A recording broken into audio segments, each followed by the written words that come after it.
സദഖത്തുൻ ജാരിയ. ജാരിയ എന്ന് പറഞ്ഞാൽ ഒഴുകുന്നത് എന്നാണ് അതിന്റെ അർത്ഥം. ഒരാളുടെ ആയുസ്സിന് ശേഷവും ഒഴുകിക്കൊണ്ടിരിക്കുന്ന സദഖ. എത്ര സുന്ദരമായ പ്രയോഗമാണ്. ഒരു മനുഷ്യന്റെ ആയുസ്സിന് ശേഷവും ആയുസ്സിന്റെ പുറത്തേക്കും ഒഴുകിക്കൊണ്ടിരിക്കുന്ന സദഖ, അത് അയാളുടെ സദഖ ഏറ്റവും മഹനീയമായ സദഖയാണ്. എന്താണത്? ജീവിത കാലഘട്ടത്തിൽ നാം ഇവിടെ ബാക്കിയാക്കി പോകുന്ന അഥറുകളാണ്. ഇന്നാ നഹ്നു നുഹ്യിൽ മൗതാ വനക്തുബു മാ ഖദ്ദമു വആതാറഹും വകുല്ല ശൈഇൻ അഹ്സൈനാഹു ഫീ കിതാബിൻ മുബീൻ. സൂറ യാസീനിലെ ആയത്താണ്.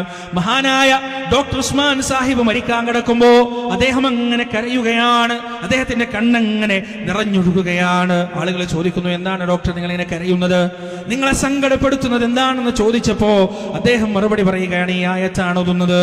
ഇന്നാ നഹ്നു നുഹ്യിൽ മൗതാ വനക്തുബു മാ ഖദ്ദമു വആതാറഹും. നാമാണ് ജീവിപ്പിക്കുകയും മരിപ്പിക്കുകയും ചെയ്യുന്നത്. മരണത്തിനുമപ്പുറം നിങ്ങളുടെ അസറുകളെ നാം എഴുതി വെക്കുന്നതാണ്. ആതാറുകളെ നാം എഴുതി വെക്കുന്നതാണ്. അദ്ദേഹം പറയുകയാണ്, എന്റെ ജീവിതത്തിന്റെ ഭൂതകാലഘട്ടത്തിൽ യുക്തിവാദിയായ ഒരു കാലഘട്ടം എനിക്കുണ്ടായിരുന്നു. ചന്തക്കുന്ന അങ്ങാടിയിൽ യുക്തിവാദത്തിന് വേണ്ടി പരസ്യമായി വാദിച്ചൊരു കാലഘട്ടം എനിക്കുണ്ടായിരുന്നു. ആ യുക്തിവാദത്തിന്റെ മാറാപ്പ് വേറിക്കൊണ്ട് ഒരുപാട് മനുഷ്യരുടെ ജീവിതത്തിലേക്ക് ഇടപെടുന്ന ഒരു കാലഘട്ടം എനിക്കുണ്ടായിരുന്നു. പക്ഷേ പിന്നീടാണ് എനിക്ക് ഈ വിശ്വാസത്തിന്റെ മാധുര്യം നുണയാൻ കഴിഞ്ഞത്.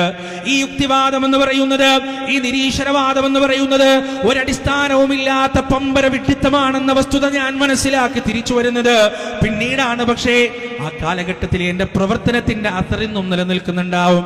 അന്നത്തെ എന്റെ സംസാരം കേട്ട്, അന്നത്തെ എന്റെ അവതരണം കേട്ട് ഏതെങ്കിലും ഒരു മനുഷ്യന്റെ വിശ്വാസത്തിന് കുത്തു വന്നിട്ടുണ്ടെങ്കിൽ അത് ഞാൻ ഈ ലോകത്ത് ബാക്കിയാക്കി പോകുന്ന അസറാണ്. ആ അസറിനെ ഞാൻ ഭയപ്പെടുന്നു. ആ അടയാളത്തെ ഞാൻ ഭയപ്പെടുന്നു. എന്റെ പ്രിയപ്പെട്ടവരെ, നാം ഉണ്ടാക്കി വെച്ച അടയാളം എന്താണ്? നമ്മുടെ മരണത്തിന് ശേഷം ആളുകൾ നമ്മെ എങ്ങനെയാണ് ഓർക്കുക?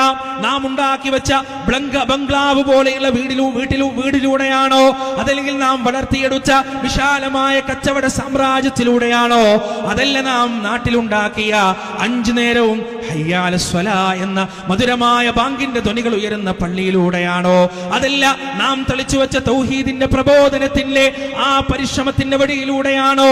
ഏതിലൂടെയാണ് ആളുകൾ നമ്മെ ഓർക്കുക? പ്രിയപ്പെട്ടവരെ, നമ്മുടെ മരണശേഷവും നാം ഇവിടെ ചിലവഴിച്ച, നാം ഇവിടെ ഉണ്ടാക്കിയെടുത്ത, ജനങ്ങൾക്ക് ഉപകാരമുണ്ടാകുന്ന, ആളുകൾക്ക് ഹിദായത്ത് കിട്ടുന്ന മാർഗങ്ങളുണ്ടല്ലോ, അതിനെയാണ് സദഖത്തുൻ ജാരി എന്ന് പറയുന്നത്. അത് ഖബറിലേക്ക് അങ്ങനെ ഒഴുകിക്കൊണ്ടിരിക്കും.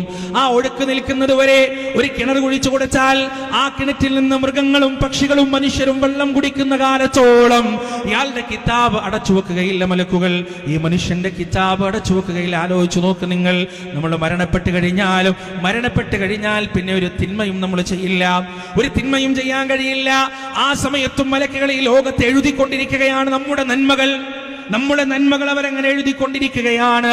നാം കുടിച്ച കിണറിൽ നിന്ന് ഓരോ പക്ഷി വെള്ളം കുടിക്കുമ്പോഴും, ഓരോ മൃഗങ്ങൾ വെള്ളം കുടിക്കുമ്പോഴും, ഓരോ മനുഷ്യൻ വെള്ളം കുടിക്കുമ്പോഴും, നാം ഉണ്ടാക്കി കൊടുത്ത പള്ളിയിൽ നിന്ന് ഓരോ മനുഷ്യർ സുജൂദ് ചെയ്യുമ്പോഴും, ഓരോ മനുഷ്യർ ഇബാദത്ത് ചെയ്യുമ്പോഴും നമ്മുടെ കിതാബിലേക്ക് ആ അമലുകൾ അങ്ങനെ രേഖപ്പെടുത്തപ്പെട്ടുകൊണ്ടേയിരിക്കുകയാണ്. സദഖത്തുൻ ജാരിയ, ഒഴുകുന്ന സദഖയാണ്. മൂന്നാമതായ ഖബറിലേക്ക് ബാക്കിയായി വരാനുള്ളത് എന്താണെന്ന് പ്രിയപ്പെട്ടവരെ, അല്ലാഹുവിന്റെ റസൂൽ പറയുന്നു, വലദുൻ സാലിഹുൻ യദ്ഉ ലഹു. സാലിഹായ സന്താനമാണ്, അവന് വേണ്ടി പ്രാർത്ഥിക്കുന്ന, ദുആ ചെയ്യുന്ന സാലിഹായ സന്താനമാണ്.